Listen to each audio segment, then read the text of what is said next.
وما علينا إلا البلاغ المبين. ہماری ذمہ داری تو بس صاف صاف پیغام پہنچا دینا ہے. صدق اللہ العلی العظیم. سامعین کرام، السلام علیکم ورحمۃ اللہ وبرکاتہ. آپ کے پسندیدہ علمی و ثقافتی چینل سچا پیغام کے دینی تعلیماتی پروگرام میں آپ کا استقبال ہے. آج کی اس مجلس میں اختصار کے ساتھ چند شرعی مسائل بیان کیے جائیں گے. شرعی مسائل کے ضمن میں سجدہ سہو کے مسائل کا سلسلہ چل رہا ہے.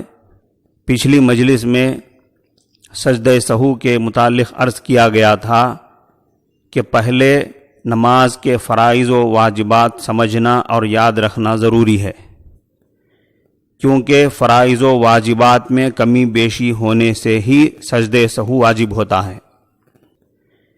چنانچہ نماز کے فرائض بیان کیے گئے. امید ہے کہ آپ نے نماز کے فرائض کو ذہن نشین کر لیا ہوگا. اب آگے نماز کے واجبات سماعت فرمائیں.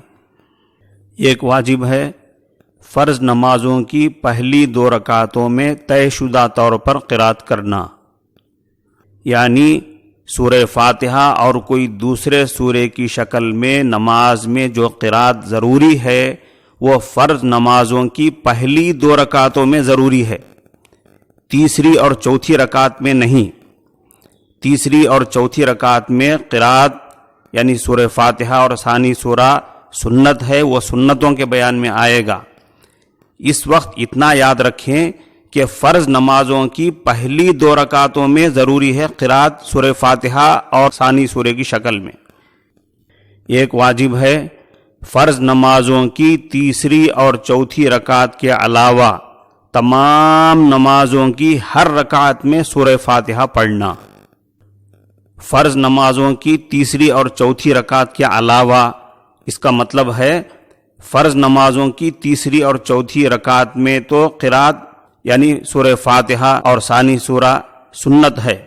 فرض نمازوں کی تیسری اور چوتھی رکعت میں سورہ فاتحہ اور ثانی سورہ فرض نہیں ہے، واجب نہیں ہے، بلکہ سنت ہے. باقی تمام نمازوں کی ہر رکعت میں سورہ فاتحہ پڑھنا ضروری ہے، واجب ہے.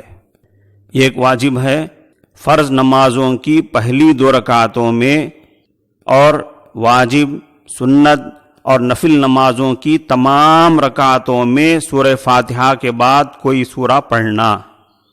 کوئی مستقل سورہ پڑھے یا چھوٹی 3 آیتیں پڑھے یا چھوٹی 3 آیتوں کے برابر ایک بڑی آیت پڑھے، یہ واجب ہے.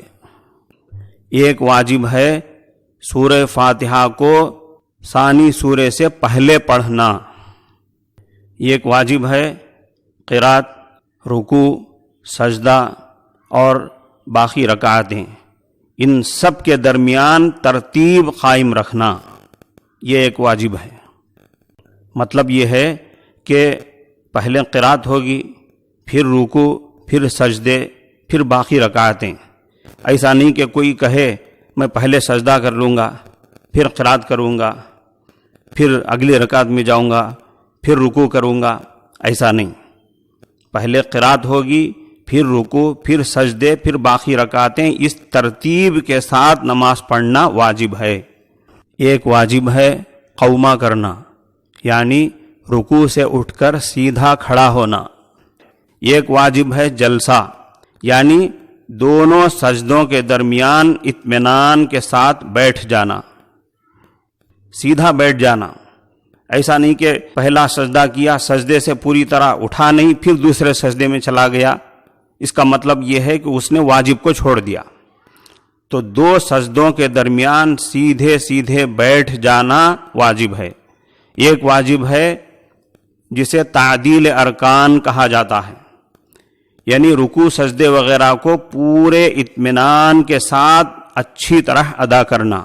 ایک واجب ہے قاعدہ اولا کرنا، یعنی نماز کی پہلی بیٹھک. 3 اور 4 رکعت والی نماز میں 2 رکعتوں کے بعد تشہد کی مقدار بیٹھنا. التحیات پڑھنے کی مقدار بیٹھنا، اسے قاعدہ اولا کہا جاتا ہے، یہ واجب ہے۔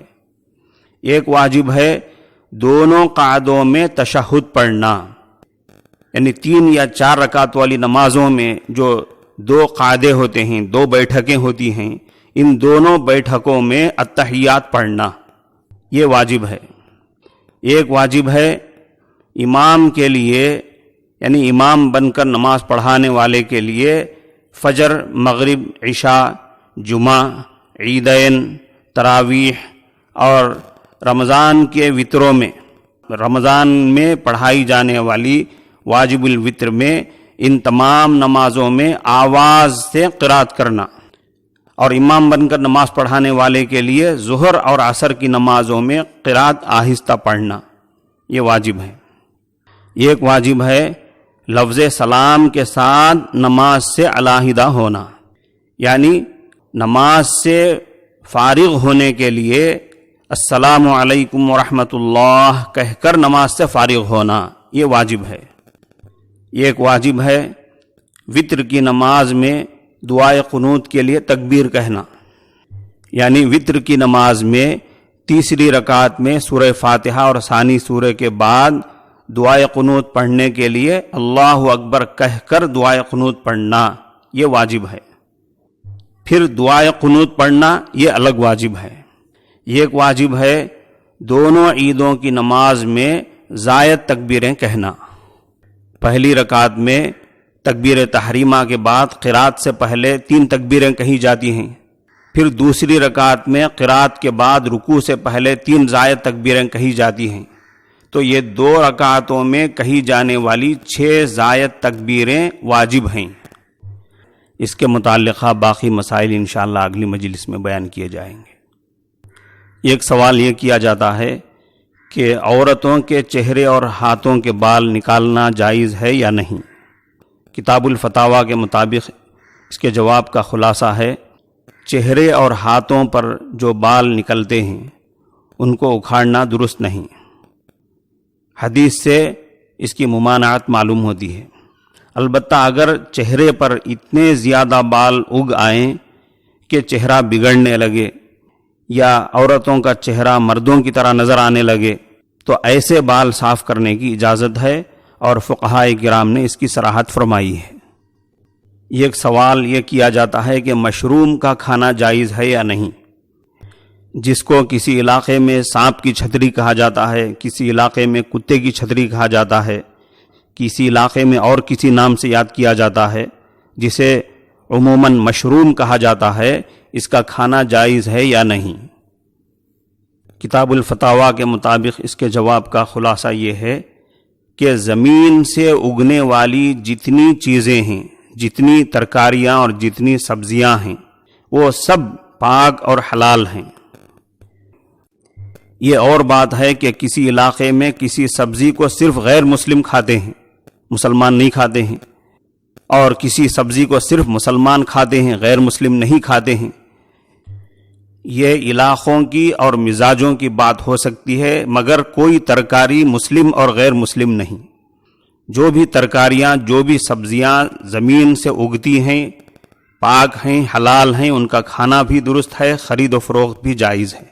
البتہ ایسی سبزیاں جو زہریلی ہوں اور مہلک ہوں یا ان میں نشہ پیدا ہوتا ہو، ان کے کھانے سے نشہ پیدا ہوتا ہو، تو ایسی خطرناک قسم کی ترکاریوں کا، سبزیوں کا کھانا جائز نہیں، نہ ان کی خرید و فروخت جائز ہے۔ بہرکیف سامعین کرام، اس مجلس میں اسی پر اکتفا کرتے ہیں۔ السلام علیکم ورحمۃ اللہ وبرکاتہ۔